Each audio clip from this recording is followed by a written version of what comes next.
Hello, dear listeners and my pleasure pioneers. I'm your host, Anne Bland, your Tantric edupreneur and the host of this open and explicit Tantric sex for lovers and others. And I'm really thrilled to be back with you today. And it's funny, today's episode is very much about what's called a Pader-Meinhof phenomena or a frequency illusion, because apparently my brain, there is a part there called reticular activation system, RAS in short. And this is something that helps to filter and prioritize sensory information, what I see and experience in the world, so that I focus what is most important to me. And for instance, if you buy red shoes, all of a sudden you see red shoes everywhere. Or if you're pregnant, you see pregnant women everywhere. What's happened recently is quite interesting. I mean, as a coach, I've been coaching people in polyamory setting, and obviously lots of people in sex positivity circles. There's a lot of things happening there that recently has been coming into my attention through my coaching practice.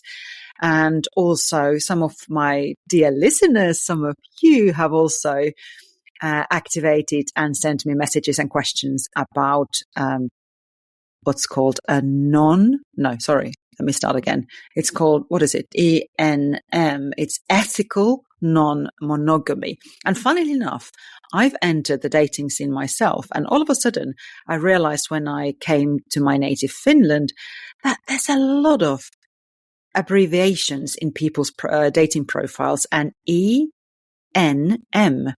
is surprisingly common in Finland, and I didn't see it in England. I didn't see it in France. So it's quite interesting what's happening. And I don't know, is it because the Finns are just insatiably sex positive people? I don't know. Or is it the lack of intimacy, lack of emotional attachment that we're not that keen? And I don't know if this is a male and female thing. And definitely I'm not equipped to talk about non-binary stuff in any kind of expert way, but I'm taking a plunge here, plunge here. And I'm going to dive into this because this RAS of my brain, reticular activation system, is just bringing me polyamory and it's ethical non-monogamy, not non-ethical monogamy. So yeah, I mean, if you think about it, most probably from the beginning of the time, there's been polyamory anyway, and some tribes still have that. There are even tribes somewhere where women believe that more sex they have with men, that they appreciate their different qualities. The child that they are going to carry is going to be a mixture of those men's qualities. So, it works in many ways. But when we got into these modern times, when we got into agriculture and we weren't any more hunter-gatherers and all that, we started to feel as human race that women are our possession. So same way as there's a boundary around the plot of your farm and you put your animals in the enclosure, also the woman was made to stay at home. And this is what we're still struggling with and battling with in most female bodies. We still feel that there is this kind of Victorian idea that your body belongs to your husband and you are obliged to have sex and think about your king and country or queen and country, whatever that period of time was. So there is definitely been in those days non-ethical monogamy, which in my head kind of transfers into cheating and having lovers and mistresses. So what I want to talk about today is about ethical non-monogamy. And this is something that I've been thinking about a lot because of few things. So let me just go into my million different rabbit holes. And I do appreciate your feedback, your questions, your challenges, and just contact me. Send me a speak pipe message if you want to be on the show yourself, or email me, message me. You know the channels, and let's have a discussion. And if you want to come on the show, please do so. I mean, it will be lovely to have this kind of interaction about these very, very important topics. And as always, I invite you to feel into your own body. Whatever I say is something that I'm thinking out loud, or it actually might be my belief. It might not be yours, and it's absolutely okay. So let's dive in. Ethical non-monogamy, as far as I understand, is like an umbrella term that has different relationships where people can with consent, basically, have romantic or sexual relationships with different partners. And traditionally, monogamy, which is about exclusivity, ethical non-monogamy is about having the openness, honesty, and mutual consent of exploring other people. So it's a very broad term, and polyamory stands out as a specific practice where individuals form many loving, intimate relationships, which is kind of more close-knit. It's not like open relationships where you can go and fuck whoever you want. So it's quite interesting how these different contracts can be negotiated. But I'm not an expert on this by any means. I'm not even though I have had polyamorous people as my coaching clients, it's not something that I feel being an expert on. It's my expertise lies more in the holistic understanding of tantric tools and how we can integrate all of you into this beautiful being that you are, and giving that understanding that whatever happens in your body, whatever happens in your life or has happened, you're not broken. You're not broken.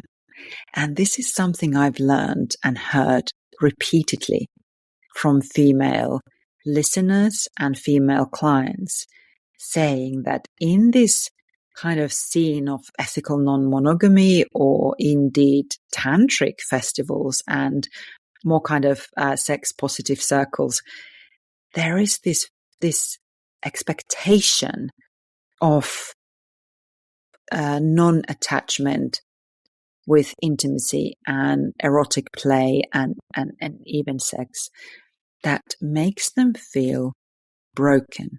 That I think it's important to actually raise this question: why women feel broken in non-monogamy. Poly means many, and amore is amor. It's the Latin word for love. So basically, it literally means that you love many people. And of course, on a tantric point of view, we all are one, philosophically speaking, and I can love lots of different people, but it doesn't mean that I need to have sex with everybody. So this is the first thing that I'd like to say, is that yes, I have agape love, this platonic, altruistic oneness and connection and love for every single person on this planet. And it's something that works from within. So if I can see the mirror image of anybody in the world in myself and heal that part of myself, I can then feel oneness and love for every single person. And as I said, this doesn't necessarily mean that I need to sleep with all of them. So this is where we come into the Tantra world, where I've understood that there is a lot of misconception that Tantra means swinging. Tantra means sleeping with whoever you want. It means my boyfriend cheats me. It means that if I go to a Tantra retreat, I need to swap my partner with somebody else that I don't want to have in my aura. So I don't, and of course, if you've listened to me long enough, you know that that's not how I view Tantra.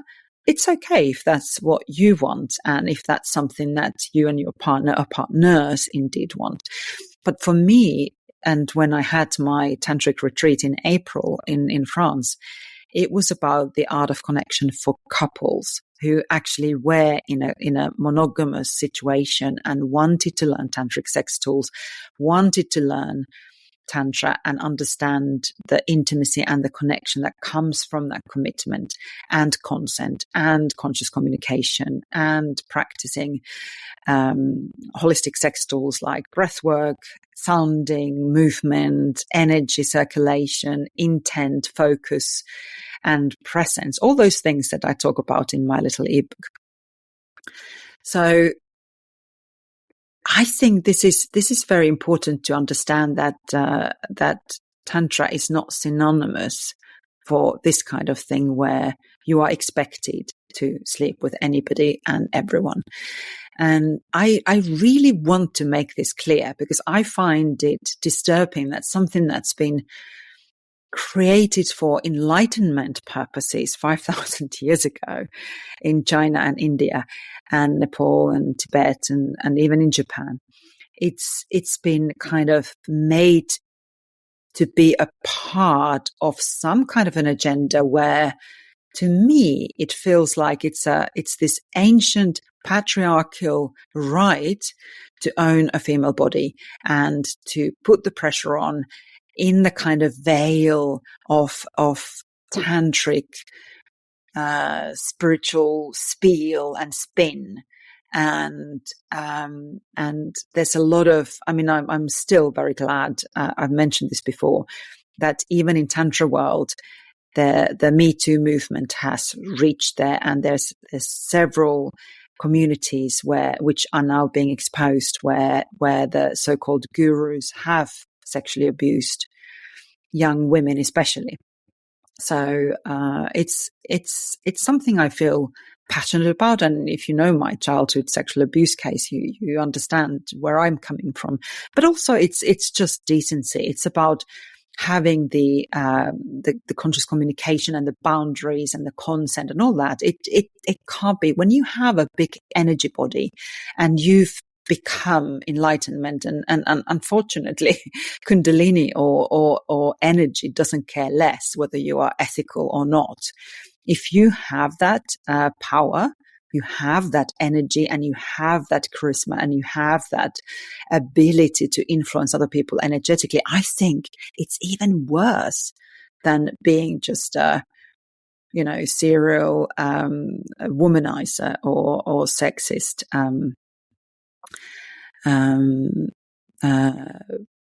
person who just wants to savior in everybody that comes on their way that they fancy.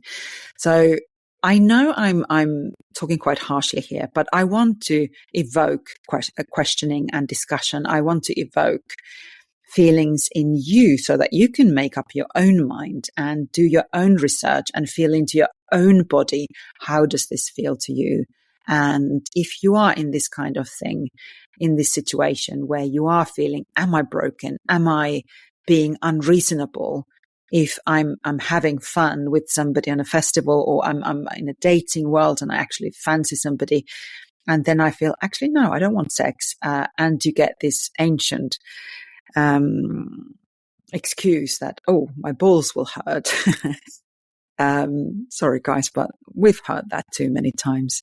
And it's no excuse. You have still no right to proceed. Consent can be withdrawn at any point. Whether you're in tantric world, whether you're in dating world, whether you're in a polyamory setting, whether you're in ethical non-monogamous setting, it doesn't matter. It can be withdrawn at any point. So what I want to now do is to my intention is to try to openly discuss this so that we can understand why women feel or can feel broken or guilty when they come face to face in a situation with a man and it's been juicy and delicious and wonderful, and then all of a sudden they feel, actually, no, this is not what I want, and the consent is withdrawn. So we do know about Kinsey Institute having found that, for instance, in the States, 21% of adults have engaged in some kind of consensual non-monogamy in their lives. So this is actually quite common, and in Europe, I'm sure it's even more so. And in Finland, it seems to be quite prevailing, common. So social media and the rise of these online communities have made it much easier for people to engage, like dating apps, for instance, with similar relationships and preferences and values. So that's fine. I have no problem with that. I mean, I celebrate pleasure in any way it comes, and we all are very different and unique.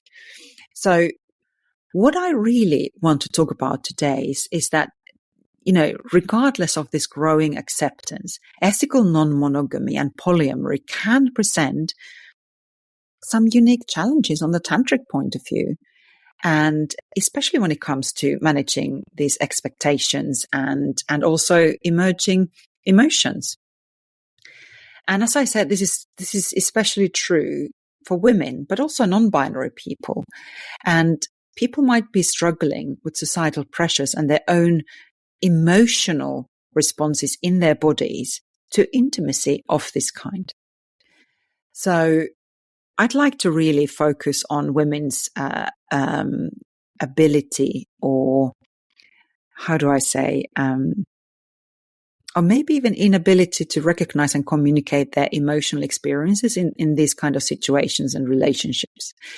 So let me first remind you about the different energy poles. We're talking about now Taoist and Tantric understanding of energy poles, the yin, the more kind of watery and feminine part of our bodies, to yang, which is more direct and fiery, masculine part.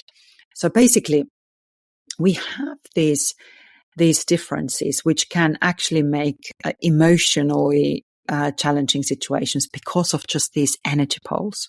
So hear me out. Please bear with me. I'm on my flow here. So whether you are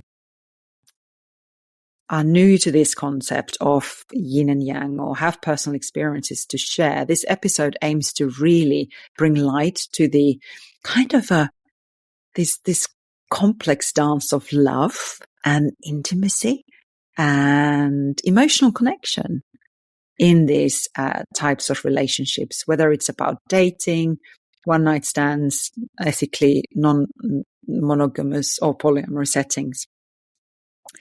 So, okay, so what does this mean?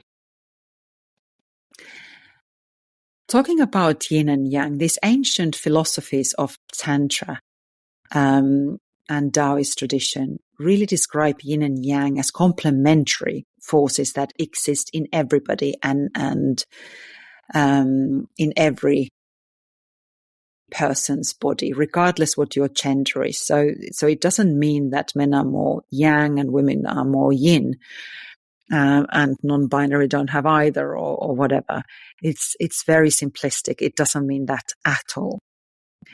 But just as a matter of making my point, I will use quite simplistic language here now. And of course, it's stereotyping. I get that. But it's just to make my point across.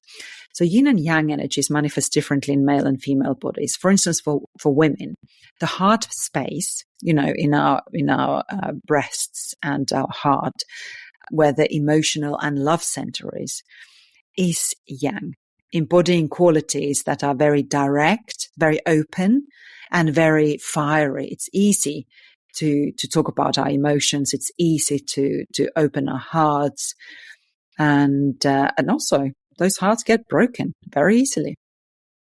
So on the opposite point of view, female genitalia are yin, which is very much about being receptive, nurturing, needing time to warm up, very watery. You can understand that water takes a long time to boil, fire ignites immediately. And in fact, for men, and I've said this before, it's the opposite.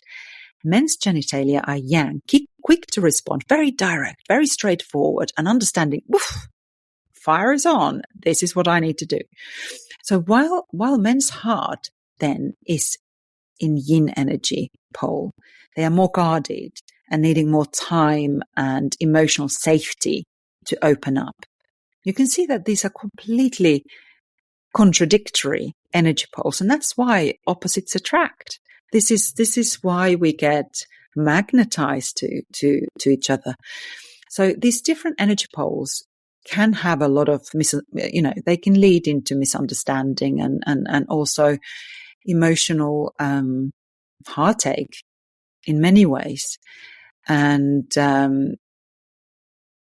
as I've said, there's this kind of growing encouragement for having these open relationships and having one-night stands, having this kind of non-attachment.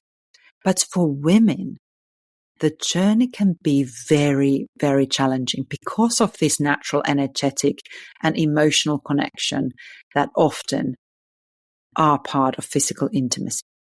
Okay, dear listeners, this is the end of the first part of this episode because I feel this really deserves a longer discussion, and I welcome, as I've said before, your comments, your ideas, your feedback, your understanding and your stories, your experiences. Please tune into the part 2 where I will go more into these emotional and energetic challenges of differently organized bodies, regardless of what your gender is, and what I feel might be solutions and how to navigate these storms. And do remember that please do not suffer on your own. If you do feel that it's you have a question or you need some support or indeed coaching, please reach out to me or anybody else in your social network, your personal network, where you can get help. So my name is Anne Bland, your Tantric edupreneur and the host of this open and honest, explicit podcast called Tantric Sex for Lovers. And I'll see you soon.